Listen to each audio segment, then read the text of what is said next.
চীনকালে দেবী লক্ষ্মী ও মাতা সরস্বতীর মধ্যে শ্রেষ্ঠত্বের বিচার নিয়ে দ্বন্দ্ব হয়েছিল। কে বেশি গুরুত্বপূর্ণ, এটাই ছিল দ্বন্দ্বের মূল কারণ। সম্পদের দেবী লক্ষ্মী গর্বের সঙ্গে বলেন, এই ব্রহ্মাণ্ডে আমার মতো প্রয়োজনীয় আর কেউ নেই।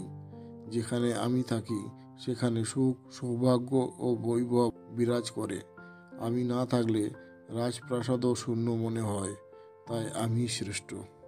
জ্ঞান, সঙ্গীত ও বিদ্যার দেবী সরস্বতী শান্ত স্বরে উত্তর দিলেন, তোমার ধন যদি জ্ঞানহীন মানুষের হাতে পড়ে তবে তা একদিন নষ্ট হয়ে যায়, কিন্তু যেখানে জ্ঞান থাকে সেখানে উন্নতি হয়।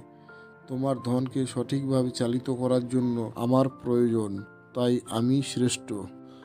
সমগ্র স্বর্গলোক কাঁপতে লাগলো এই দ্বন্দ্বে। তারা বিষ্ণুর কাছে ছুটে গেলে দ্বন্দ্ব নিবারণ হেতু।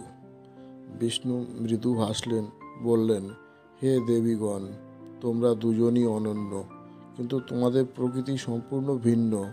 দেবী সরস্বতী, তুমি জ্ঞানের আলো ছড়াও, কিন্তু যেখানে তুমি থাকো সেখানে সংসার ত্যাগ করে ধনের প্রতি আগ্রহ হারিয়ে ফেলে। ফলে ধনদেবী লক্ষ্মী সেখানে বেশি দিন থাকে না। অন্যদিকে লক্ষ্মী, তুমি যে ঘরে অবস্থান করো, মানুষ ধন সম্পদে মত্ত হয়ে ভুল পথে চলে যেতে পারে। অহংকার জন্ম নেয়, ফলে তারা সরস্বতীর জ্ঞান হারিয়ে ফেলে। দুই দেবী বিষ্ণুর কথা শুনে বুঝতে পারলেন তারা কখনো একসঙ্গে বেশি দিন থাকতে পারেন না। যেখানে কেবল ধন থাকে কিন্তু জ্ঞান নেই, যেখানে ধন অপব্যবহার হয়, যেখানে কেবল জ্ঞান থাকে কিন্তু ধন নেই, সেখানে দারিদ্র্যের কষ্ট ভোগ করতে হয়। সেই থেকে লক্ষ্মী ও সরস্বতী একসঙ্গে খুব কমই থাকেন, কিন্তু একজন মানুষের প্রকৃত উন্নতির জন্য জ্ঞান ও ধনের ভারসাম্য থাকা আবশ্যক।